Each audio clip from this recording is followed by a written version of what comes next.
Doctor emergency stroke அப்படின்னா முதல்ல என்ன? ஹார்ட்டுக்கு போகிற ரத்த ஓட்டம் பிளாக் ஆகிறதுக்கு பேர் ஹார்ட் அட்டாக். சிமிலர்லி நம்ம பிரெயினுக்கு போகிற ரத்த ஓட்டம் வந்துட்டு பிளாக் ஆச்சுன்னா அதுக்கு பேர் வந்து ஸ்ட்ரோக். அவேர்னஸ் இருந்தால் தான் அதை பற்றின சிம்டம்ஸ் என்னங்கிறது நமக்கு தெரிய வரும். இல்லாட்டி சிம்பிளாக நீங்கள் ஒருத்தவங்களை வந்துட்டு கை 2 கை இப்படி தூக்க சொல்லலாம். தூக்க சொல்கிறப்ப அவங்களுக்கு ஒரு கை வந்து கீழே இறங்கும்.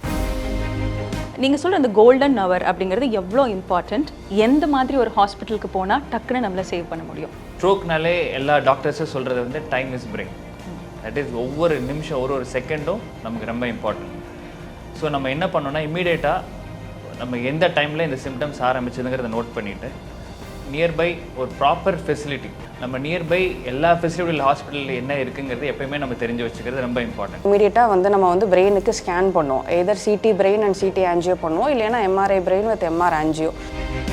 அதாவது ரத்த குழாயில் அடைப்பாகி ஸ்ட்ரோக் வந்திருக்கா இல்லை ரத்த கசிவு ஏற்பட்டிருக்கான்னு பார்ப்போம். ஸோ ஸ்ட்ரோக்குக்கு மெயினாக ரிஸ்க் ஃபேக்டர்ஸ் என்னன்னு பார்த்தோன்னா வந்து ஏஜ்.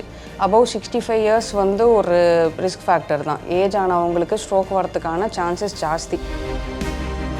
ஹாஸ்பிட்டல் வந்துட்டோம், நம்ம வந்து ஒரு எமர்ஜென்சி கேர் எடுத்துட்டோம், ஸோ நெக்ஸ்ட் வாட் அப்படிங்கிற ஒரு கேள்வி இருக்குது. எல்லாருக்குமே சர்ஜரி தேவைப்படுமா? சர்ஜரியோட நீட் எப்போ இருக்குன்னா, நம்பர் 1 ஸ்ட்ரோக்கோடைய அளவு. ஸ்ட்ரோக் வரும்போது என்ன ஆகும்னா பிரெயினில் ஸ்வெல்லிங் வரும், எடிமா இருக்கும். அந்த எடிமானால normal brain will get affected.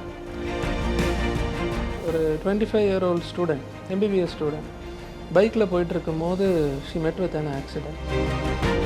ஸ்ட்ரோக்னால பிரெயினுக்கு போகிற பிளட் சப்ளை, இந்த ஃப்ரண்ட் ஆஃப் த நெக்கில் இருக்கிற மெயின் பிளட் சப்ளையில் ஒரு இன்ஜுரி. ஸோ ஸ்கல் போன் மட்டும் கட் பண்ணி கொஞ்சம் ப்ரெஷரை ரிலீவ் பண்ணுறதுக்காக we did the surgery. With that her life was save 100%. Galatta viewers எல்லாருக்குமே வணக்கம். பொதுவாகவே ஹெல்த் அப்படின்னு வரும்பொழுது ஹார்ட் அட்டாக் பற்றின அவேர்னஸ் இன்றைக்கி எல்லாருக்குமே இருக்குது. ஒரு ஹார்ட் அட்டாக்னா என்ன, முதல்ல வந்து உங்களுக்கு ரிஸ்க் ஆஃப் ஹார்ட் டிசீஸ்னா என்ன அப்படின்னு கேட்டால், உங்களுக்கு லெஃப்ட் செஸ்ட் பெயின் இருக்கா, உங்களுக்கு லெஃப்ட் கை வலிக்குதா, இல்லை வந்த உடனே நீங்கள் என்ன பண்ணணும், எவ்வளோ நேரத்தில் ஹாஸ்பிட்டல் போகணும், ஆஸ்பிரின் வச்சுருக்கீங்களா, அப்படி நிறைய விஷயங்கள் நம்ம எல்லாருமே பேசுகிறோம். பட் இந்த ரிஸ்க் ஆஃப் டிசீசஸில் முக்கியமாக அவசர உதவின்னு வரும்போது எமர்ஜென்சி ஸ்ட்ரோக் பற்றி நம்ம நிறைய பேர் யோசிக்கிறதே இல்லை. ஏன்னா அந்த அளவுக்கு உயிருக்கு ஆபத்தான, அதே சமயத்தில் கோல்டன் டைமில் ஹாஸ்பிட்டல் போனால் நமக்கு தேவையான அத்தனை வகையிலும் நம்மளோட ஹெல்த்தை மறுபடி கொண்டு வரக்கூடிய எல்லா விஷயங்களும் அவைலபிளாக இருக்குது. அப்படிங்கிற அந்த அவேர்னஸ் கொண்டு வரதுக்காக தான் இன்னைக்கு விஎஸ் ஹாஸ்பிட்டல்ஸ் தண்டையார்பேட்டில் நாம இருக்கோம். ஸோ நம்ம கூட 3 எக்ஸ்பர்ட்ஸ் இருக்காங்க. இந்த 3 டாக்டர்ஸுமே எமர்ஜென்சி ஸ்ட்ரோக் பற்றின அவேர்னஸ் நமக்காக கொடுக்க போகிறாங்க. டாக்டர் குருபரன், எமர்ஜென்சி மெடிசன், வணக்கம் டாக்டர். அண்ட் டாக்டர் சிந்துஜா, நியூராலஜிலேருந்து, வணக்கம் doctor. And doctor Saranyan, neuro surgeon, வணக்கம் டாக்டர். டாக்டர், எமர்ஜென்சி ஸ்ட்ரோக் அப்படின்னா முதல்ல என்ன, இதை பற்றின அவேர்னஸ் எந்த அளவுக்கு இருக்குன்னு நினைக்கிறீங்க? ஸோ நீங்கள் சொன்ன மாதிரி எல்லாத்துக்கும் ஹார்ட் அட்டாக் பற்றின அவேர்னஸ் இருக்குது. ஸோ இப்போ அதே மாதிரி ஹார்ட் அட்டாக்னா என்னதுன்னா ஹார்ட்டுக்கு போகிற ரத்த ஓட்டம் பிளாக் ஆகிறதுக்கு பேர் ஹார்ட் அட்டாக். சிமிலர்லி நம்ம பிரெயினுக்கு போகிற ரத்த ஓட்டம் வந்துட்டு பிளாக் ஆச்சுன்னா அதுக்கு பேர் வந்து ஸ்ட்ரோக். ஸோ இது சில பேர்த்துக்கு வந்து ரத்த ஓட்டம் நின்று போகலாம், இல்லை சில பேர்த்துக்கு வந்து ரத்தம் வந்து கசியலாம். ஸோ இந்த ஒரு பேஸ்ட் ஆன் தட், சரி எந்த பார்ட் ஆஃப் த பிரெயின் வந்து நமக்கு அஃபெக்ட் ஆகுதோ அந்த பார்ட் வந்து செயலிழந்து போய் நமக்கு சிம்டம்ஸ் வரும். இப்போ பொதுவாகவே ஒரு ஹெல்த் இஷ்யூன்னு வரும்போதுன்னு வச்சுக்கோங்களேன், நமக்கு வந்து குழப்பமாக இருக்கும், நமக்கு என்ன நடக்குது அப்படிங்கிறதே நமக்கு புரியாது. அப்போது ஸ்ட்ரோக் தான் வந்திருக்கு, இது வந்து ஸ்ட்ரோக்கான சிம்டம் அப்படிங்கிற ஒரு விஷயமே புரிஞ்சுக்கிறதே ரொம்ப கஷ்டமான ஒன்றா இருக்குது. என்ன சிம்டம்ஸ்லாம் இருந்தால் இது ஸ்ட்ரோக் அப்படின்னு ஐடென்டிஃபை பண்ணலாம்? ஸோ ஃபர்ஸ்ட் ஆஃப் ஆல் நமக்கு வந்து ஸ்ட்ரோக் பற்றின அவேர்னஸ் இருக்கணும். அவேர்னஸ் இருந்தால் தான் அதை பற்றின சிம்டம்ஸ் என்னங்கிறது நமக்கு தெரிய வரும். ஸோ அவேர்னஸ்ங்க எப்படின்னா வந்துட்டு இப்போ நான் உங்ககிட்ட நல்லா பேசிகிட்டு இருக்கேன். ஸோ பேச பேச வந்துட்டு திடீர்னு வாய் வந்துட்டு பேசுகிற வார்த்தைகள் உங்களுக்கு புரியாமல் போகலாம். நான் பேசுகிறது நிறைய பேர் சொல்லுவாங்க வாய் குளறுறது, இல்லை வந்துட்டு பேச்சு வந்து வராமல் இருக்கிறது. ஸோ இது வந்து ஒரு வகையான ஸ்ட்ரோக் சிம்டம். இது ஜென்ரலாக டே டு டே லைஃப்பில் நம்ம நோட்டீஸ் பண்ணுற சில விஷயங்களா இருக்குமா? டே டு டே இப்போ சிம்பிளாக நீங்களோ நானோ யார் வேணாலும் ஸ்ட்ரோக் எப்படி வருதுங்கிறத நம்ம கண்டுபிடிச்சிடலாம். ஓகே. ஸோ இந்த மாதிரி நம்ம பேச்சு வராமல் இருக்கிறது, இல்லைனா உங்ககிட்ட வந்துட்டு சடனாக பார்வைகள் தெரியாமல் போகிறது, கண் பார்வை தெரியாமல் போகிறதுன்னு சொல்கிறது. இல்லாட்டி சிம்பிளாக நீங்கள் ஒருத்தவங்களை வந்துட்டு கை 2 கை இப்படி தூக்க சொல்லலாம். தூக்க சொல்கிறப்ப அவங்களுக்கு ஒரு கை வந்து கீழே இறங்கும். ஐயோ பயமாக இருக்கே, எனக்கு இப்போ கையை தூக்கலாமா வேணாமான்னு. ஸோ அந்த மாதிரி இறங்குச்சுன்னா அதுவும் ஒரு வகையான ஸ்ட்ரோக்கான சிம்டம். ஓகே. அண்டு இது கூட வந்து சடனாக சிவியர் ஹெட்டேக் வரதோ, இல்லை வந்து தலை சுற்றி இம்பேலன்ஸ் ஆகிறது. இப்போ நீங்கள் கேள்விப்பட்டிருப்பீங்க, சில பேர் பாத்ரூமுக்கு போயிருப்பாங்க, பாத்ரூமுக்கு போயிட்டு தலை சுற்றி கீழே விழுந்திருப்பாங்க. ஆமாம். ஸோ இதெல்லாம் தான் one of the stroke symptoms. ஏன் ஸ்ட்ரோக் பற்றின விழிப்புணர்வு நிறைய பேருக்கு இல்லைன்னு நினைக்கிறீங்க? ஸோ நீங்கள் சொன்ன மாதிரி நிறைய பேர்த்துக்கு இந்த ஸ்ட்ரோக்ஸ் பற்றி விழிப்புணர்வு இல்லை. இப்போ நான் சொன்ன சிம்டம்ஸ் எல்லாம் அவங்களுக்கு தெரியணும். அண்ட் மெஜாரிட்டி என்ன நினைக்கிறாங்கன்னா, ஏன்னா இது வலியே இல்லாமல் வருது, ஸோ வலி இல்லையே, இது ஒன்றும் பெரிய சீரியஸான ஒரு ப்ராப்ளம் இல்லைன்னு நினச்சிக்கிறாங்க. அண்ட் சில பேருக்கு வந்து இது வயசானவங்களுக்கு மட்டும்தான் வரும், சின்ன வயசு பசங்களுக்குலாம் வராது அப்படின்னு சொல்லி இக்னோர் பிலீஃப் தான் இருக்கு. ஸோ யாருக்கு வேணாலும் வரலாம். ஸோ அது ஒரு முக்கியமான ஒரு சிம்டம். அண்ட் என்ன நினைக்கிறாங்கன்னா, நம்மளோட ஃபேமிலி டாக்டர் இருக்காங்க, நம்ம பக்கத்தில் இருக்கிற டாக்டர் இருக்காங்க, ஸோ ஒரு சின்ன கிளினிக்கில் போய் காமிச்சிட்டு வந்துடலாம், இல்லை நம்ம அம்மா அப்பாட்ட கேட்டுக்கலாம், இல்லை நம்ம இன்றைக்கி ரொம்ப வேலை பார்த்துட்டோம் அதனால டயர்டாக இருக்கும், ரெஸ்ட் எடுத்தால் சரியாக போயிடும் இப்படின்னு சொல்லிட்டு டிலே பண்ணிடுறாங்க. ஒரு ப்ராப்பர் நம்ம நீங்கள் சொன்ன மாதிரி இந்த golden hour, that is time is brain. So நம்ம இந்த மாதிரியெல்லாம் நம்ம வந்து ஒரு கரெக்டான ஃபெசிலிட்டி, ஃபுல் ஃபெசிலிட்டி உள்ள ஹாஸ்பிட்டல் ரீச் பண்ணாமல் இந்த மாதிரி அவேர்னஸ் இல்லாதனால டிலே பண்ணுறதுனால த stroke is becoming dangerous. So இந்த சிம்டம்ஸ்லாம் இருக்குது, பக்கத்தில் இருக்கிற ஹாஸ்பிட்டல் போகலாம் அப்படின்னு தான் நம்ம நினைப்போம், இல்லைனா டயர்டாக இருக்குது தூங்கலாம் நினைப்போம், ஏதோ ஒரு வலி மாத்திரை போட்டு தூங்கிடலாம் அப்படின்னு நினைப்போம். நீங்கள் சொல்கிற அந்த கோல்டன் ஹவர் அப்படிங்கிறது எவ்வளோ இம்பார்ட்டண்ட், எந்த மாதிரி ஒரு ஹாஸ்பிட்டலுக்கு போனால் டக்குன்னு நம்மளை சேவ் பண்ண முடியும்? ஸோ நம்ம ஸ்ட்ரோக்னாலே எல்லா டாக்டர்ஸும் சொல்கிறது வந்து time is brain. That is ஒவ்வொரு நிமிஷம் ஒரு செகண்டும் நமக்கு ரொம்ப இம்பார்ட்டன்ட். ஸோ நம்ம என்ன பண்ணோன்னா, இம்மீடியட்டாக நம்ம எந்த டைமில் இந்த சிம்டம்ஸ் ஆரம்பிச்சதுங்கிறத நோட் பண்ணிவிட்டு நியர்பை ஒரு ப்ராப்பர் ஃபெசிலிட்டி, ஸோ நம்ம எல்லாருமே வந்துட்டு நம்ம நியர்பை எல்லா ஃபெசிலிட்டி ஹாஸ்பிட்டலில் என்ன இருக்குங்கிறது எப்போயுமே நம்ம தெரிஞ்சு வச்சுக்கிறது ரொம்ப இம்பார்ட்டன்ட். சரி, அந்த டைமில் வந்துட்டு யாருக்கு ஃபோன் பண்ணிட்டோ இல்லை எங்கே கூகுளில் பார்த்துட்டு நம்ம டைம் வேஸ்ட் பண்ணக்கூடாது. So proper ambulance number with full-fledged hospital setup, which has complete emergency setup, neurologist, neurosurgeon, interventional radiologist and a complete CT or MRI facility உள்ள ஹாஸ்பிட்டலுக்கு with neurocritical care இருக்கிற ஹாஸ்பிட்டலுக்கு நம்ம உடனே போகணும். இப்போ ஹாஸ்பிட்டல் வந்து ஒரு பேஷண்ட் கூட்டிகிட்டு வராங்கன்னா வந்த உடனே என்ன பண்ணுவாங்க அப்படிங்கிற ஒரு குழப்பம் எல்லாருக்கும் இருக்கும், ஒரு பயமும் கூட இருக்கும், என்ன நடக்கும்? ஸோ நீங்கள் சொன்ன மாதிரியே வந்துட்டு இப்போ ஹாஸ்பிட்டலுக்கு வந்து நிறைய பேருக்கு இருக்கிற பயம் என்னென்னா, உடனே ஆப்ரேஷன் பண்ணிடுவாங்களோ, உடனே வந்துட்டு நமக்கு இதுலேருந்து வெளியில் வர முடியாதோ, உயிர் பழைப்பமோ இல்லையோங்கிற ஒரு டவுட் எல்லாத்துக்கும் இருக்கும். ஸோ இது நான் ஃபஸ்ட்லேருந்து சொல்லிட்டு இருக்கிற மாதிரி பயப்படக்கூடாது. ஸோ நம்ம ப்ராப்பராக அந்த வித்தின் டைம் ஃப்ரேமுக்குள்ளே ஹாஸ்பிட்டலுக்கு வந்துட்டோம்னா கண்டிப்பாக நம்ம மெஜாரிட்டி ஆஃப் த கேசஸில் இந்த சிம்டம்ஸை ரிவர்ஸ் பண்ண முடியும். ஓகே, ஸோ சிம்டம்ஸ் ரிவர்ஸ் பண்ணலான்னு டாக்டர் சொன்னாங்க. இப்போது ஹாஸ்பிட்டல் கூட்டு வந்தாச்சு அப்படின்னா டயக்னோசிஸ் எந்த மாதிரி இருக்கும், அவங்களுக்கான ட்ரீட்மெண்ட் ப்ரொசீஜர்ஸ் எந்த மாதிரி இருக்கும்? டாக்டர் சிந்துஜா நீங்கள். ஸோ ஒன்ஸ் நம்ம வந்து ஸ்ட்ரோக் அப்படின்னு தெரிஞ்சு ஹாஸ்பிட்டல் ஒரு ஸ்ட்ரோக் ரெடி ஹாஸ்பிட்டலுக்கு வந்துட்டாலே அதுக்குன்னு ஒரு ஒர்க் ஃப்ளோ வந்து நம்ம இமீடியட்டாக வந்து ஸ்டார்ட் பண்ண ஆரம்பிச்சிருவோம். ஸோ நம்ம என்ன பண்ணுவோம்னு பார்த்தீங்கன்னா, இமீடியட்டாக வந்து நம்ம வந்து பிரெயினுக்கு ஸ்கேன் பண்ணுவோம். Either CT brain and CT angio பண்ணுவோம், இல்லைன்னா MRI brain with MR angio. So இதில் என்ன பார்ப்போம் அப்படின்னா வந்து உள்ள ஸ்ட்ரோக் இருக்கா இல்லையா, அதாவது ரத்த குழாயில் அடைப்பாகி ஸ்ட்ரோக் வந்திருக்கா இல்லை ரத்த கசிவு ஏற்பட்டிருக்கான்னு பார்ப்போம். எந்த இடத்துல ஸ்ட்ரோக் வந்திருக்கு, சின்ன ஸ்ட்ரோக்கா பெரிய ஸ்ட்ரோக்கான்னு பார்ப்போம். அதே மாதிரி ரத்த குழாய்கள்லாம் நல்லா இருக்குதா இல்லை ரத்த குழாயில் ஏதாவது பெரிய அளவில் பிளாக் இருக்கான்னு பார்ப்போம். ஸோ இதெல்லாம் வந்து நம்ம ஸ்கேனில் பார்க்குறது. ரெண்டாவது பேஷண்ட்டில் வந்து நம்ம வந்து ஸ்ட்ரோக்கோட சிம்டம்ஸ் எந்த அளவுக்கு சிவியராக இருக்குதுன்னு பார்ப்போம். ஏன்னா அதுக்குன்னு ஒரு சில ஸ்கேல்ஸ் இருக்குது. இப்போ இது மைனர் ஸ்ட்ரோக்கா, மாடரேட் ஸ்ட்ரோக்கா, சிவியர் ஸ்ட்ரோக்கா இல்லை ரொம்ப சிவியர் ஸ்ட்ரோக்கான்னு பார்த்து அதுக்கேற்ற மாதிரி ட்ரீட்மெண்ட்டும் நமக்கு சேஞ்ச் ஆகும். ஸோ பேஷண்ட்டோட கிளினிக்கல் கண்டிஷன் ப்ளஸ் இந்த ஸ்கேன் இது ரெண்டும் நம்ம பார்த்த உடனே வந்து அதுக்கேற்ற மாதிரி நம்மளோட அடுத்த ஸ்டெப்பான நம்மளோட இமீடியட்டாக வந்து அந்த ஸ்ட்ரோக்குரிய அந்த ரிவர்சலுக்குரிய ட்ரீட்மெண்ட்ஸ் எல்லாம் நமக்கு ஸ்டார்ட் ஆகும். ஓகே, ஒரு ஜென்ரல் கொஸ்டின் டாக்டர். இப்போ ஸ்ட்ரோக்னு வரும்போது எல்லாத்துக்குமே வந்து ஒரு காரணிகள் இருக்கும் இல்லையா, இதுதான் ரீசன்ஸ் இவங்களுக்கு ஸ்ட்ரோக் வருது அப்படிங்கிறதுக்கான காரணங்கள் இருக்கும்.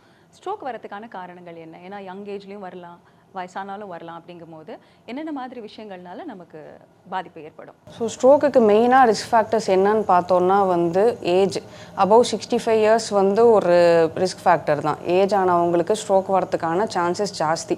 பட் அதுக்காக கம்மி ஏஜ் இருக்கிறவங்களுக்கு ஸ்ட்ரோக் வராதுன்னு இல்லை. இப்போ ஆஃப்டர் அந்த ஒரு லாஸ்ட் ஒரு 5 or 6 இயர்ஸாக வந்து 30 இயர்ஸ்லேருந்து இருக்கிறவங்களுக்கே வந்து நம்ம நிறைய பேருக்கு வந்து ஸ்ட்ரோக் வரதை வந்து நம்ம ரொம்ப காமனாக பார்க்குறோம். ஸோ அதனால் வந்து பட் இன்னுமே வந்து ஏஜ் தான் வந்து நம்பர் 1 ரிஸ்க் ஃபேக்டர் ஸ்ட்ரோக்குக்கு அபவ் 65 இயர்ஸ். அதை தவிர வந்து காமன் லைஃப் ஸ்டைல் டிசீசஸ், இப்போ நமக்கு சுகர் ஆகட்டும், பிபி ஆகட்டும், கொலஸ்ட்ரால் ஆகட்டும், அதே மாதிரி மற்ற life style factors like smoking ஆகட்டும், ஆல்கஹால் ஆகட்டும், இன்னுமே சில பேர் வந்து இந்த டொபாக்கோ சூயிங் ப்ராடக்ட்ஸ் எல்லாமே யூஸ் பண்ணுறாங்க. ஸோ இது எல்லாமே வந்து பிளட்டை சீக்கிரமாக கிளாட் பண்ணுறதுக்குரிய டெண்டன்சியை காஸ் பண்ணுறதுக்குரிய ரிஸ்க் ஃபேக்டர்ஸ் உண்டு. அதே மாதிரி சில பேருக்கு கார்டியாக் ப்ராப்ளம்ஸ்னால வந்து ஸ்ட்ரோக் வரலாம். ஒரு ஹார்ட் ப்ராப்ளம் இருக்கிறவங்களாகட்டும், இல்லை ஹார்ட்டில் வேல்வ் ப்ராப்ளமோ இல்லை ஒரு ஹார்ட் அட்டாக் வந்தவங்களுக்கோ வந்து ஸ்ட்ரோக் வரதுக்கான சான்ஸ் வந்து ஜாஸ்தி. அதை தவிர சில பேருக்கு வந்து சின்ன ஏஜில் வேறு சில ஜெனட்டிக் ப்ராப்ளம்ஸ்னாலையும் வந்து ஸ்ட்ரோக் வரலாம். ஸோ ஓவராலாக இதெல்லாம் தான் வந்து ஸ்ட்ரோக் வரதுக்குரிய ரிஸ்க் ஃபேக்டர்ஸ். ஓகே, இப்போ டாக்டர் சொல்லியிருந்தாங்க, சிம்டம்ஸ் சொல்லியிருந்தாங்க. அதே மாதிரி ஒரு ஹாஸ்பிட்டலுக்கு வந்தோன்னா, அது ஒரு நல்ல ஒரு மல்டி ஸ்பெஷாலிட்டி ஹாஸ்பிட்டலுக்கு வந்தோன்னா இந்த மாதிரி ட்ரீட்மெண்ட் அண்ட் டயக்னோசிஸ் ப்ரொசீஜர் பற்றி நீங்கள் சொல்லியிருந்தீங்க. சர்ஜன் பக்கத்துலேயே இருக்காங்க. சர்ஜன் சொன்ன அடுத்த நிமிஷமே இந்த கேள்வி கேட்கணும் டாக்டர். ஏன்னா எல்லா ஸ்ட்ரோக்குக்கும் சர்ஜரி தானா அப்படிங்கிற ஒரு தாட் ப்ராசஸ் நிறைய பேருக்கு உண்டு. ஹாஸ்பிட்டல் வந்துட்டோம், நம்ம வந்து ஒரு எமர்ஜென்சி கேர் எடுத்துட்டோம், ஸோ நெக்ஸ்ட் வாட் அப்படிங்கிற ஒரு கேள்வி இருக்குது. எல்லாருக்குமே சர்ஜரி தேவைப்படுமா, இல்லை மேனேஜபிளாக சர்ஜரி இல்லாமலும்? சர்ஜரியோட நீட் எப்போ இருக்குன்னா, நம்பர் 1 ஸ்ட்ரோக்கோடைய அளவு, if it is occupies 1/3 of brain, இல்லை ஸ்ட்ரோக் வந்து இஸ்கீமிக் ஸ்ட்ரோக், அதாவது பிளட் ஃப்ளோ கட் ஆஃப் ஆனனால வந்த ஸ்ட்ரோக்கா, இல்லை ஹெமரேஜ் ப்ளீடிங் ஆனனால வந்த ஸ்ட்ரோக்கா. இப்போது 1/3 ஆஃப் பிரெயின் வெறும் பிளட் சப்ளை கட் ஆஃப் ஆகிருந்துருந்துச்சுன்னா அதுக்கு சர்ஜரி தேவைப்படும். இன்கேஸ் ப்ளீடிங் ஆகிருந்தது அப்படின்னு இருந்துச்சுன்னா அதுக்கு சர்ஜரி தேவைப்படும். இது ரெண்டுமே பிரெயின் மேலே இருக்க ப்ரெஷரை ரிலீவ் பண்ணுறதுக்காக. Okay, because brain is compact organ, அது ஸ்கல்குள்ளே காம்பேக்டாக இருக்கும். இப்போது இந்த ஸ்ட்ரோக் வரும்போது என்ன ஆகும்னா, பிரெயினில் ஸ்வெல்லிங் வரும், எடிமா இருக்கும். அந்த எடிமானால normal brain will get affected. So அதுக்காக நம்ம ஸ்பேஸ் க்ரியேட் பண்ணணும். That is where the surgery role plays. அப்போ வந்து ஸ்கல் மட்டும் நம்ம கட் பண்ணி எடுக்கிற மாதிரி வரும். ஸோ டு கிவ் ஸ்பேஸ், இது ஒரு டைப் ஆஃப் சர்ஜரி. இன்னொன்று ரீவாஸ்குலரைசேஷன். இப்போது பிளட் வெசல் பிளாக் ஆகிடுச்சுன்னா அந்த சப்ளையை எஸ்டாப்ளிஷ் பண்ணுறதுக்காக ரீவாஸ்குலர் சர்ஜரி பண்ண வேண்டியதாக இருக்கும். ஓகே, சர்ஜரிஸ் பற்றி நம்ம பேசும்போதுங்க டாக்டர், கண்டிப்பாக உங்களுக்கு நீங்கள் நிறைய பேஷண்ட்ஸ் பார்த்துருப்பீங்க. சில பர்சனல் ஸ்டோரிஸ் இருக்கும். சிலருக்கு வந்து அந்த இமீடியட்டாக நம்ம ட்ரீட்மெண்ட் கரெக்டான ஒரு ட்ரீட்மெண்ட் கொடுக்கும்போது அவங்களோட லைஃப் சேவ் ஆகிருக்கும். யங் மைண்ட்ஸாக கூட இருப்பாங்க. இனி ஒன் ஸ்டோரி, அவங்களுக்கு அந்த கரெக்டான நேரத்தில் நம்ம கரெக்டான சிகிச்சை கொடுத்ததுனால இன்னைக்கு he is living is better life அப்படிங்கிற மாதிரி ஏதாவது ஒரு ஸ்டோரி ஷேர் பண்ண முடியுமா? டெஃபினெட்லி. ஒரு இன்ட்ரெஸ்டிங்கான ஒரு ஸ்டோரி இருக்குது. ஒரு 25-year-old ஸ்டூடெண்ட், MBBS ஸ்டூடெண்ட், பைக்கில் போயிட்டுருக்கும் போது she met with an accident. இதுவரையிலும் ஓல்டேஜ், ஸ்ட்ரோக்கு, லைஃப் ஸ்டைல் ஃபேக்டர்ஸ்னால ஸ்ட்ரோக் வருதுன்னு பார்த்துருப்போம். ஒரு யங் ஸ்டூடெண்ட், ஸ்ட்ரோக்னால பிரெயினுக்கு போகிற பிளட் சப்ளை, இந்த ஃப்ரண்ட் ஆஃப் த நெக்கில் இருக்க மெயின் பிளட் சப்ளையில் ஒரு இன்ஜுரி. அந்த இன்ஜுரினால் பிளட் சப்ளை கட் ஆஃப் ஆயிருந்தது. அவங்க ஆக்சிடெண்ட் ஆகிட்டாங்க. ஹாஸ்பிட்டல் கூட்டிகிட்டு வந்தோம். சிடி பண்ணி பார்க்கும் போது ஸ்ட்ரோக்கோடைய அளவு வாஸ் வெரி ஸ்மால். பட் ஏன் ஸ்ட்ரோக் வந்துச்சு? ஏன்னா ஆர்டிஏ ஆக்சிடென்ட்னால ரத்தக்கட்டு தான் வரும், ஆனால் இவங்களுக்கு ஏன் ஸ்ட்ரோக் வந்திருக்கு? அதனால் அதுக்குண்டான ஆன்ஜியோ ஸ்கேன் பண்ணோம். அப்போ தான் வந்து வி ஐடென்டிஃபை திஸ்.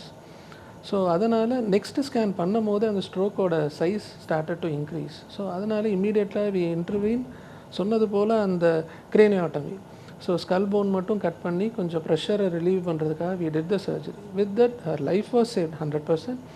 பட் இந்த ஸ்ட்ரோக்னால் வர வேண்டிய வீக்னஸ், அவங்க லிம்பில், லோவர் லிம், காலில் இருக்க வேண்டிய weakness was very much preserved. Okay, only அந்த அப்பர் லிம் மட்டும்தான் இன்வால்வ் ஆகிற மாதிரியான ஒரு சுச்சுவேஷன் வந்து. ஸோ இப்போ நீங்கள் 3 பேர் சொல்கிறது பார்க்கும்பொழுதே அந்த நேரம், அந்த கோல்டன் ஹவருங்கிறது வந்து ரொம்ப இம்பார்ட்டண்ட்டான ஒன்றாக தான் மறுபடி இன்சிஸ்ட் பண்ணுறீங்க. ஸோ எனக்கு இந்த கேள்வியும் இருக்குங்க டாக்டர். இப்போது ஒரு சர்ஜரி நடக்குது அப்படின்னா அவங்களோட லைஃப் எந்த அளவுக்கு பெட்டர் ஆகும் அப்படின்னு ஒரு எக்ஸாம்பிள் நீங்கள் சொன்னீங்க. போஸ்ட் சர்ஜரி அவங்களோட லைஃப் மறுபடியும் ஒரு நார்மல் லைஃப்க்கு வருமா ஸ்ட்ரோக்கில் இருக்கிற பேஷண்ட்ஸுக்கு அப்படிங்கிற ஒரு கேள்வி இஸ் காமன் கொஸ்டின். அதுக்கான பதில் சொல்லுங்களேன். Post surgery any patient undergoing a stroke surgery, அவங்க வந்து மேனேஜ் பண்ணுறது மல்டி டிசிப்ளினரி டீம். ஓகே, ஒரு இன்டென்சிவிஸ்ட், ஐசியூவில் இருக்க intensivist, neurologist, neuro surgeon, anaesthetist, இவங்க தான் பார்த்துப்பாங்க. அவங்களுடைய ஏர்வே, அவங்க ப்ரீதிங் எப்படி இருக்குது, வென்டிலேட்டர் மிஷினோட அவங்க எப்படி தூரம் கோஆப்ரேட் பண்ணுறாங்க, எப்போ இருந்து வென்டிலேட்டர்லேருந்து வெளியில் வராங்க, that has to be taken care. அவங்களுடைய எலக்ட்ரோலைட்ஸ், ஹார்ட் ரேட், பிபி, அவங்க இன்ஃபெக்ஷன் எதுவும் எடுத்துடக்கூடாது. Even their nutrition is very important, that has to be taken care. Once patient ஒரு கிரிட்டிகாலிட்டி, அதாவது வென்டிலேட்டர் டிபெண்டன்சி இல்லை, நார்மலாக இருக்காங்கன்னா we will immediately start with the physiotherapy. So that அந்த limb எந்த சைடு ஸ்ட்ரோக் அஃபெக்ட் பண்ணியிருக்கோ அந்த லிம் வந்துட்டு ஒரு மசில் வந்துட்டு வீக்னஸ் வரக்கூடாது. அதனால் டோனை இம்ப்ரூவ் பண்ணுறதுக்காக physiotherapy will be started. Then it gradually goes and after that we go for an occupational therapy. Yes, brain tissue is very sensitive and we cannot assure them in 100%, but we can help them in a way that அவங்களுடைய routine work அவங்களே செய்கிற மாதிரியான ஒரு இஷ்யூக்கு நம்ம help பண்ணலாம். So அதுதான் occupational therapy. இந்த occupational therapy என்னென்னா, இப்போ person is working, he has to support the family. அவர் தான் அந்த ஃபேமிலியோட பிரெட் வின்னராக இருக்கார். அந்த மாதிரியான சுச்சுவேஷனில் இப்போ ஸ்ட்ரோக் வந்துட்டு ரைட் சைடு அஃபெக்ட் பண்ணிடுச்சு, ஹேண்டும் லெக்கும். பட் ஆனால் அவர் ஒர்க் பண்ணும், அவரால் நடக்க முடியாதே ஒழிய, பட் உட்காந்து desk job he can do. So அப்போது அவருக்கு லெஃப்ட் ஹேண்டை டாமினன்ட் ஹேண்டாக யூஸ் பண்ணி அவங்களுடைய ஜாபை பர்சியூ பண்ணுறதுக்கு உண்டான மாதிரி வி ஹெல்ப் தம் அவுட். அது அந்த மாதிரி நம்ம ட்ரெயின் பண்ணும்போது தான் அவங்களுடைய ரெக்கவரி இருக்கும். பேஷண்ட்டோட கோஆப்ரேஷன் எந்த அளவுக்கு முக்கியம் டாக்டர்? ஏன்னா ஒரு ரீஹேப்னு வரும்பொழுதும் நீங்கள் சொன்ன ஃபிசியோதெரப்பி அண்ட் ஆக்குபேஷனல் தெரப்பின்னு வரும்போதும் சர்ஜரிக்கு அப்புறம் அவங்களோட கோஆப்ரேஷன் ரெக்கவரிக்கு எவ்வளோ ஹெல்ப் பண்ணும்? This is really a very important question. ஏன்னா நவடேஸ் ஒரு 60 year or above 40 years அந்த இருக்க இண்டிவிஜுவல்ஸ் எல்லாருமே they are the bread winner, they support the family. And stroke it comes in patients who have high level of stress, those who are doing high end jobs. அப்போ வரும். So ஒரு person அந்த லெவல்லே இருக்கிறவங்க திடீர்னு he becomes completely dependent on the family members. They get emotionally disturbed a lot. They undergo lot of depression. So அவங்களுக்கு நம்ம கூடவே இருந்து we have to take care that they don't fall into a deep depression. We have to pull them out. Once we win their confidence and then they are out of the depression, they will also cooperate with our physiotherapy. அப்போ தான் அவங்களும் ஒரு கரேஜோடு வாங்க பண்ணலாம் அப்படின்னு பண்ணும்போது தான் the recovery will be faster. Yes, we encounter a lot of psychological disturbance for the stroke patient. So இது வந்து டீம் ஆஃப் டாக்டர்ஸ் எல்லாருமே சேர்ந்து அவங்கள அந்த நம்ம மறுபடியும் ரெக்கவர் பண்ணி கூட்டிகிட்டு வர வேண்டிய ஒரு நிலையில் இருக்கும். அண்ட் டாக்டர் சிந்துஜா அவர்கள்கிட்ட கேட்கணும், இப்போது ஏற்கனவே நம்ம பேசின மாதிரி ஒரு ஹார்ட் டிசீஸ்னு வரும்பொழுது அதோட அவேர்னஸ் ஜாஸ்தி இருக்கும். இப்போ வீட்டில் வந்து நமக்கு அந்த சிம்டம்ஸ் இருக்கும் பொழுதே டக்குன்னு ஒரு ஆஸ்பிரின் போட்டுக்கோங்க, பக்கத்தில் இருக்கிற ஹாஸ்பிட்டல் மல்டி ஸ்பெஷாலிட்டி ஹாஸ்பிட்டல் போங்க அப்படின்னு நம்ம சொல்கிறோம். அந்த மாதிரி ஸ்ட்ரோக்குக்கு ஏதாவது ஒரு எமர்ஜென்சி கேர் டக்குன்னு நம்மளாவே வீட்டில் இதை வந்து ஒரு ஆஸ்பிரினோ இல்லை ஏதோ ஒன்று ஹெல்ப் பண்ணுமாங்கிற ஒரு கொஸ்டின் இருக்குது, முடியுமாங்க டாக்டர்? ஸோ ஸ்ட்ரோக்கை பொறுத்த வரைக்கும் அந்த மாதிரி வந்து வீட்டில் நம்ம பண்ணுற மாதிரி வீட்டு வைத்தியமோ ஒரு எமர்ஜென்சி கேரோ வந்து அன்ஃபார்ச்சுனேட்லி ஹார்ட் அட்டாக் மாதிரி வந்து சரி வராது. ஸோ இப்போ சார் சொன்ன மாதிரி ஆமாம் பண்ணக்கூடாது. ஏன்னா இப்போ சார் சொன்ன மாதிரி எதர் பிளட் கிளாட்டாக இருக்கலாம் இல்லை ப்ளீடிங்காக இருக்கலாம். அது நமக்கு என்ன விதமான ஸ்ட்ரோக்குங்கிறத வந்து நமக்கு ஸ்கேன் எடுத்து பார்த்தா தான் நமக்கு தெரியும். ஸோ அன்லெஸ் நம்ம வந்து ஒரு ஸ்ட்ரோக் ரெடி ஹாஸ்பிட்டலுக்கு டைமுக்கு வந்து நமக்கு ஸ்கேன் எடுத்து பார்த்தா தான் வந்து இந்த ஸ்ட்ரோக் பேஷண்ட்டுக்கு வந்து நமக்கு ஆஸ்பிரின்லாம் கொடுக்கணுமா இல்லை கொடுக்க வேண்டாமானே நம்ம டிசைட் பண்ண முடியும். ப்ளஸ் இன்னொன்று என்னென்னா வந்து ஹார்ட்டில் தான் வந்து நம்ம யூஸ்வலாக அந்த ஆஸ்பிரின் வந்து உடனடியாக நம்ம ஆஸ்பிரின் டேப்லெட்டும் கொலஸ்ட்ரால் டேப்லெட்டும் சேர்த்து போடுறதுனால வந்து நம்ம வந்து அந்த ஹார்ட் அட்டாக் வந்து ப்ராக்ரஸ் ஆகிறத வந்து நம்ம ஸ்டாப் பண்ண முடியும். ஸ்ட்ரோக்கை பொறுத்த வரைக்கும் அந்த எமர்ஜென்சிக்குன்னு கொடுக்குற மெடிகேஷன்ஸ் எல்லாமே வந்து நம்ம இன்ஜெக்ஷன்ஸாக கொடுக்கறது. ஸோ அது எல்லாமே வந்து ஒரு ஸ்ட்ரோக் ரெடி ஹாஸ்பிட்டலில் தான் வந்து நம்மளால் அதை வந்து சேஃபாக கொடுக்க முடியும். So as soon as possible ஒரு ஹாஸ்பிட்டலில் ஸ்ட்ரோக் ஃபெசிலிட்டிஸ் இருக்கிற ஹாஸ்பிட்டல் ரீச் ஆகிறது தான் வந்து best possible option. Okay doctor, few questions உங்ககிட்ட. இப்போ லைஃப் ஸ்டைல் சேஞ்சஸ் டெஃபினெட்லி வந்து ஒவ்வொரு ஹெல்த் காம்ப்ளிகேஷனுக்கும் சொல்லிட்டு தான் இருக்கும். மொத்தத்தில் ஹெல்த்தியாக இருங்க அப்படிங்கிறது. அந்த வகையில் வந்து இன்றைக்கி பார்த்தீங்கன்னா ஒரு ஸ்லீப் சைக்கிள் ஆகட்டும், ஒர்க் கல்ச்சர் ஆகட்டும், அண்ட் நம்மளோட ஃபோன் ஆகட்டும், இது எல்லாத்தையும் வந்து நம்ம ப்ராப்பர் ஸ்லீப்குள்ளே போடுறது இல்லை. நம்ம கரெக்டான ஒரு டாக்டர் சொன்னாங்க டொபாக்கோ சூவிங் ஆகட்டும், ஸ்மோக்கிங் ஆகட்டும், அப்படின்னு நிறைய விஷயங்கள் இருக்குது. நீங்கள் சொல்லுங்கள், லைஃப் ஸ்டைல் சேஞ்சஸ் நிச்சயமாக ஒரு யங்ஸ்டருக்கு ஸ்ட்ரோக் வராமல் பாதுகாக்கணும்னா என்னெல்லாம் பண்ணணும்? ஸோ ஃபர்ஸ்ட் ஆஃப் ஆல் நீங்களும் சொன்னீங்க, மேடமும் சொன்னாங்க. ஸோ நமக்கு ஃபர்ஸ்ட் ஆஃப் ஆல் ஒரு லைஃப் ஸ்டைல் சேஞ்சஸ்ன்னு வரப்போ வந்துட்டு ப்ராப்பர் வெயிட் மேனேஜ்மெண்ட். ஸோ நம்மளோட பாடி வெயிட் வந்துட்டு BMI less than 25 வச்சுட்டு ப்ராப்பர் வெயிட் மேனேஜ்மெண்ட் பண்ணணும். And proper physical activity. So at least 30 minutes a day நம்ம வந்து ஒரு ஃபிசிக்கலி ஆக்டிவான ஒரு ஒர்க் அவுட் நம்ம பண்ணணும். And next most important and எல்லா கண்டிஷன்ஸ்க்கும் நம்ம சொல்கிறது ஆப்வியஸ்லி ஸ்ட்ரெஸ் ரெடியூஸ் பண்ணுங்கிறது. அண்ட் ஸோ ஸ்ட்ரெஸ்ஸுங்கிறது நம்ம டே டு டேல one of the like habit மாதிரி ஆயிடுச்சு. Every job has stress. இல்லாமல் இருந்தால் மிஸ் எல்லாம் பண்ணுற மாதிரி ஆகிடுதுங்க டாக்டர். ஸோ நம்ம வந்து we should find some solution, like ஒரு லைட் மியூசிக் கேட்குறதோ இல்லை வந்துட்டு ஒரு கேஷுவல் வாக், ஒரு ஃப்ரெண்ட்லி டாக். ஸோ இந்த மாதிரி பண்ணி you have to reduce your stress. And next most important thing is before bed time நம்ம மொபைல் பார்க்குறது. So that will affect our sleep quality. Most important tip இல்லை? So everybody like சரி okay நம்ம தூங்க போகிறோம் முன்னாடி ஜஸ்ட் என்ன update என்ன நடந்துட்டு இருக்குன்னு சொல்லி தெரிஞ்சுக்கிறதுக்கு ஒரு 1/2 hour ஒரு 5 minutes மொபைல் எடுப்போம். அது it will go to 1/2 hour and that will impact our quality of sleep. So better வந்துட்டு நைட் டைம் ஸ்க்ரீன்ஸ் அவாய்ட் பண்ணுறது. And regular health checkup like with your blood pressure, cholesterol. So those things will help. And next most important thing என்னென்னா உங்களோட ஃபேமிலியில் risk factors, madam சொன்ன risk factors இருக்கிறப்ப நீங்கள் all the more காஷியஸாக இருக்கும். So so these are the important life style changes you need to be aware of. Medicines பற்றி பேசணும், இன்ஜெக்ஷன்ஸ் பற்றி சொன்னீங்க, சர்ஜரி பற்றி சொன்னீங்க. விஎஸ் ஹாஸ்பிட்டல்ஸில் இது இல்லாமல் வேறு ஏதாவது ட்ரீட்மெண்ட் ப்ரொசீஜர்ஸ் இருக்கா ஸ்ட்ரோக்குக்கு? இருக்குங்க. ஸோ ஃபர்ஸ்ட் ஆஃப் ஆல் நம்ம வந்து இன்ஜெக்ஷன்ஸ் வந்து மேடம் சொன்ன மாதிரி நம்ம 4.5 ஹவர்ஸ்க்குள்ளே வந்தாங்கன்னா நம்ம இன்ஜெக்ஷன்ஸ் கொடுத்து பண்ணலாம். இல்லாட்டி வந்துட்டு இப்போ சில பேர் வந்துட்டு தெரிஞ்சிருக்கும், ஆனால் வந்து 4.5 ஹவர்ஸ்லேருந்து 24 ஹவர்ஸ்க்குள்ளே வந்திருப்பாங்க.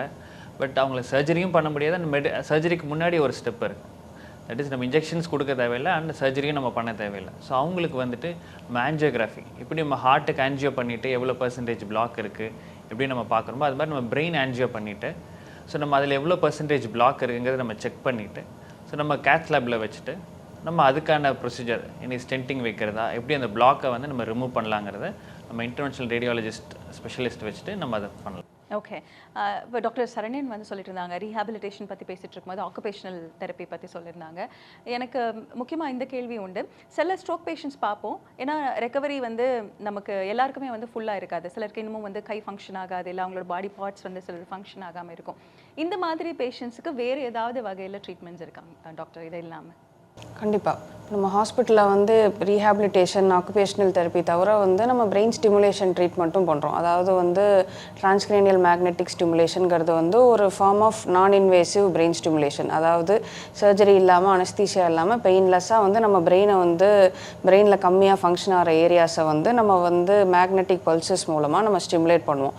ஸோ இதனால் என்ன பண்ணலாம் நம்மன்னு பார்த்தோன்னா அந்த ஸ்ட்ரோக்னால் வர்ற அந்த ஒரு வீக்னஸ் ஆகட்டும், கை காலில் வர வீக்னஸ், ஸ்ட்ரோக்னால் வர அந்த பேச்சு சரியாக வராமல் போகிறத வந்து நம்ம இம்ப்ரூவ் பண்ண முடியும். அதே மாதிரி சார் சொன்ன மாதிரி நிறைய பேருக்கு டிப்ரெஷன் இருக்கும். ஸ்ட்ரோக் வந்த அப்புறமா வந்து நிறைய பேர் பிரெட் வின்னர்ஸ் ஆஃப் த ஃபேமிலியாக இருப்பாங்க. இந்த மாதிரி ஆயிடுச்சேன்னு சொல்லி வந்து ஒரு டிப்ரெஷன் இருக்கும். ஸோ அந்த மாதிரி போஸ்ட் ஸ்ட்ரோக் வர டிப்ரெஷனுக்கும் வந்து இது ரொம்ப யூஸ்ஃபுல்லாக இருக்கும். ஸோ ஓவராலாக வந்து இதை நம்ம மற்ற ரீஹாபிலிட்டேஷனோட சேர்த்து பண்ணும்போது chances of recovery are better and அவங்களோட குவாலிட்டி ஆஃப் லைஃபும் வந்து இம்ப்ரூவ் ஆகிறதுக்கான சான்சஸ் இருக்குது. ஓகே ஓகே டாக்டர் சரண்யன் அவர்கள்கிட்ட ஒரு general question. Heart is very important அப்படின்னு நம்ம எல்லாருக்குமே வந்து மைண்டில் அப்படியே பதிய வச்சுருக்கோம். பட் பிரெயின் எந்த அளவுக்கு ரொம்ப ஈக்குவலி இம்பார்ட்டன்ட், இன்னும் அதோட டைம் நீங்கள் சொல்லும் போதெல்லாம் எனக்கு வந்து மேபி டைமுக்கு வந்தால் இன்னும் சேவ் பண்ண முடியுமோ, நம்ம ஃபங்க்ஷனை ரெக்கவர் பண்ண முடியுமோ அப்படிங்கிறது தான் மைண்டில் ஓடிக்கிட்டே இருக்குது. நீங்கள் சொல்லுங்கள் டாக்டர், ஹார்ட்டுக்கு கொடுக்குற இம்பார்ட்டன்ஸ் மாதிரி பிரெயின் ஏன் அவ்வளோ இம்பார்ட்டன்ட்ங்கிறத பற்றி சொல்லுங்கள். Because brain has become more important than heart. ஏன்னா 3 மினிட்ஸ்க்குள்ளே வந்துட்டோம்னா it should be reversible. After 3 minutes it goes for an irreversible damage. And the damage to the brain அந்த பேஷண்ட்டுடைய ஃபிசிக்கலை விட psychologically it affects a lot. So அந்த அஃபெக்டும் இந்த ஃபிசியலாஜிக்கல் ரெண்டுமே இதை அஃபெக்ட் பண்ணுறதுனால always time is brain. Doctor, இப்போ சர்ஜரின்னு சொன்னாலே எல்லாருக்குமே வந்து ஓகே இது வந்து ஒரு பெரிய ப்ராசஸ் அப்படிங்கிறது தான் மைண்டில் ரெஜிஸ்டர் ஆகும். பட் சர்ஜரியில் பல விதமான ப்ரொசீஜர்ஸ் இருக்குது. எந்த மாதிரி சர்ஜரி ஸ்ட்ரோக்ஸ்க்கு அவைலபிளாக இருக்குங்க doctor? Newer procedures in VS hospitals அதை பற்றி சொல்லுங்கள். Yes, neurosurgery has evolved a lot. இப்போ நிறைய சேஞ்சஸ் வந்துருச்சு. நான் சொன்ன மாதிரி ப்ரெஷர் ரிலீஃப் அதுக்காக பண்ணுற சர்ஜரிஸில் இப்போது பிளட் சப்ளை பிளாக் ஆனதுனால வந்த சர்ஜரிக்கு முன்னாடி பெரிய கிரேனியாட்டமிஸ் பெரிய சர்ஜரிஸ் பண்ணிகிட்டு இருந்தாங்க. இப்போது it has become much smaller and ப்ரெஷரை ரிலீவ் பண்ணுறதுக்காக அந்த செரிப்ரோஸ்பைனல் ஃப்ளூயிடை ரிலீஸ் பண்ண ஆரம்பிச்சிட்டேன். So with that the size of craniotomy can be minimal. Second thing, இப்போது ஹெமரேஜ் ப்ளீடிங்னால் வந்த ஸ்ட்ரோக்குக்கு எண்டோஸ்கோப் கிரேனியாட்டமி பண்ணிவிட்டு எண்டோஸ்கோப் மூலிமா அந்த கிளாட்டு எவாக்குவேட் பண்ணிவிட்டு ப்ரெஷர் ரிலீஃப் பண்ணுறதுக்கு பண்ணலாம். So these 2 things. In case of revascularisation, இப்போது பிரெயினுக்கு போகிற பிளட் சப்ளை நெக்கில் இருக்க கரோட்டட் ஆர்டரியில் ஒரு பிளாக் இருந்துச்சுன்னா மைல்டு டு மாடரேட் வரையிலும் நம்ம ஸ்டென்ட்டே யூஸ் பண்ணலாம். In case if it is severe then carotid endarterectomy நம்ம சர்ஜரி மூலயமா அங்கே இருக்க கொலஸ்ட்ரால் டெபாசிட்டை நம்ம எவாக்குவேட் பண்ணோம். ஸோ பிளட் சப்ளை எஸ்டாப்ளிஷ் பண்ணுற மாதிரி. இது neck level inside the brain. அங்கே ஸ்டார்டிங்கில் front, middle and back 3 compartment இருக்குது. இப்போ எந்த கம்பார்ட்மெண்ட்டில் ஸ்டார்டிங் ஒரு நேஷ்னல் ஹைவே இருக்குது, அதோட ஸ்டார்டிங்லேயே ஒரு பிளாக் இருக்குன்னா what we do, if it is block we take a bypass. எப்படி ஹார்ட்டுக்கு பைபாஸ் பண்ணுறோமோ அதே போல் பிரெயினுக்கும் நம்ம பண்ணலாம். ஸோ ஃப்ரம் த ஸ்கின் ஒரு பெரிய பிளட் வெசல், நல்லா பேட்டண்ட்டாக இருக்க பிளட் வெசலை எடுத்து சின்னதாக ஒரு கிரேனியாட்டமி ஸ்கல்லை ஓப்பன் பண்ணிவிட்டு அங்கே இருக்க பிரெயினுக்கு நம்ம பிளட் சப்ளை எஸ்டாப்ளிஷ் பண்ணலாம். ஸோ அதன் மூலயமா பிரெயினுக்கு உண்டான பிளட் சப்ளை திரும்ப perfusion will be re-established. So in that way we can help the patient. to avoid a major stroke. Okay, so major சர்ஜரின்னு மட்டும்தான் இல்லை, நிறைய விதத்தில் நம்ம வந்து ஒரு பேஷண்ட்டை ஸ்ட்ரோக் பேஷண்ட்டை ட்ரீட் பண்ண முடியும் அப்படின்னு சொல்லியிருந்தீங்க. இப்போது மெடிசனல் மேனேஜ்மெண்ட்னு வரும்போது ஒவ்வொரு டிசீஸ்க்கும் வந்து மேபி அவங்க எவ்வளோ நாள் மெடிசன் சாப்பிட்ணுன்னு இருக்கும், மேபி ரீவிசிட்ஸ், டாக்டர் அகேன் கன்சல்ட் பண்ணுறது, சம்டைம்ஸ் ஹோப் இஸ் மெடிசன்ற மாதிரி நம்ம மறுபடியும் டாக்டர் பார்க்கணும், நம்மளோட லைஃப்பை நல்லா வச்சுக்கணும் அப்படிங்கிற ஒரு தாட் ப்ராசஸ் அவங்களுக்கு இருந்தால் தான் இதில் நம்ம அவங்களுக்கு ஹெல்ப் பண்ண முடியும் அப்படிங்கிறதுல மாற்று கருத்தே இல்லை. எனக்கு உங்ககிட்ட கேட்கணும், ஒரு வேளை ஸ்ட்ரோக் சர்ஜரி எல்லாம் முடிச்சு கூட மறுபடியும் டாக்டர் ரீவிசிட்ஸோ இல்லை இந்த மெடிசனல் மேனேஜ்மெண்ட்டோ எவ்வளோ இம்பார்ட்டன்ட், எஸ்பெஷலி ஃபேமிலி மெம்பர்ஸ் எந்த அளவுக்கு கான்ஷியஸாக இருக்கணும் in a person's health? One thing madam, இப்போது இந்த ஸ்ட்ரோக் வந்தது ஒரு பிளட் வெசல் அஃபெக்ட் பண்ணி அது கட் ஆஃப் ஆனனால வந்த ஸ்ட்ரோக் இது. பட் டிசீஸ் வந்துட்டு அந்த அத்திரோஸ்க்ளீரோசிஸோ ஒரே ஒரு வெசல் மட்டும் அஃபெக்ட் பண்ணாது. It affects the brain as a whole. பிரெயினுக்கு போகிற எல்லா பிளட் சப்ளைலையும் பிளட் வெசல்ஸ்லையும் இந்த டிசீஸ் இருக்க தான் செய்யும். ஸோ ஒன்று அஃபெக்ட் ஆகிடுச்சு, மீதி ரெஸ்ட் ஆஃப் த பிளட் வெசல்ஸை வந்து நம்ம ப்ரிசர்வ் பண்ணுறதுக்காக we have to take medications. That has to be continue even after surgery. அங்கே பிளாக் ஆகிருக்கு, இப்போ நம்ம திரும்ப ரீஎஸ்டாப்ளிஷ் பண்ணாலும் இந்த medication has to be continue. It can not be stop. And அந்த family members we advise them. இந்த மாதிரியான ஸ்ட்ரோக்குக்கு நம்ம கொடுக்கக்கூடிய மெடிகேஷன்ஸோடைய சைடு எஃபெக்ட்ஸ் என்னென்னா bleeding time will be prolonged. So நமக்கு ஒரு சின்ன ஒரு இன்ஜுரி ஆச்சுன்னா நமக்கு எவ்வளோ ஃபாஸ்ட்டாக கிளாட்டிங் ஹேப்பன் ஆகுதோ பட் அவங்களுக்கு அது வந்து ப்ரொலாங் ஆகி இருக்கும். So they have to be little more careful.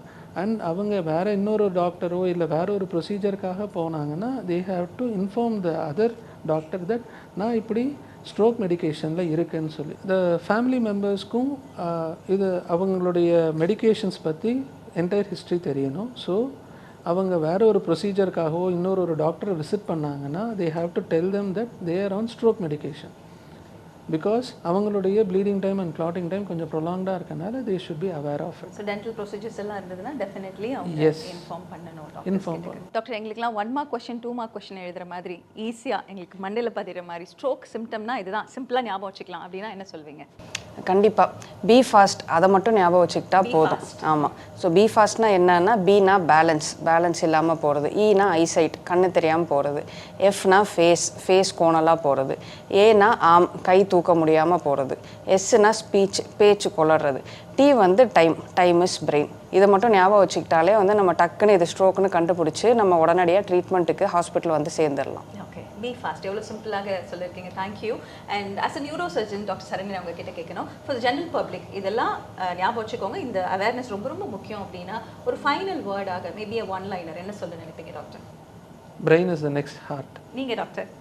As an emergency physician, so right decision at right time with right hands, we can save more lives from stroke. காலம் பொன் போன்றது அப்படிங்கிறது நிச்சயமாக ஸ்ட்ரோக்குக்கும் தான் அப்படின்னு டாக்டர் சொல்லியிருந்தாங்க. பி ஃபாஸ்ட் ஈஸியாக ஞாபகம் வச்சுப்பீங்க. ஒரு வேளை உங்களுக்கு இது போல் சிம்டம்ஸ் இருந்ததுன்னா விஎஸ் ஹாஸ்பிட்டல்ஸ், இப்போ நம்ம தண்டையார்பேட்டில் இருக்கோம், 3 எக்ஸ்பர்ட்ஸ் நமக்கு ஸ்ட்ரோக் பற்றின அவேர்னஸ் கொடுத்துருந்தாங்க. ஸோ எல்லா விதமான ஃபெசிலிட்டிஸும் இங்கே இருக்குது. இது போல் சிம்டம்ஸ் இருந்ததுன்னா டக்குன்னு ஹாஸ்பிட்டல் வந்து அட்மிட் ஆகி நம்மளோட டைம் இஸ் பிரெயின் அப்படிங்கிற அந்த ஒரு விஷயத்தை மட்டும் மைண்டில் வச்சு ரெக்கவர் ஆகணும் அப்படிங்கிற அந்த ஒரு தாட்டோட தேங்க்யூ ஃபார் வாட்சிங் and thank you doctors. Thank you so much.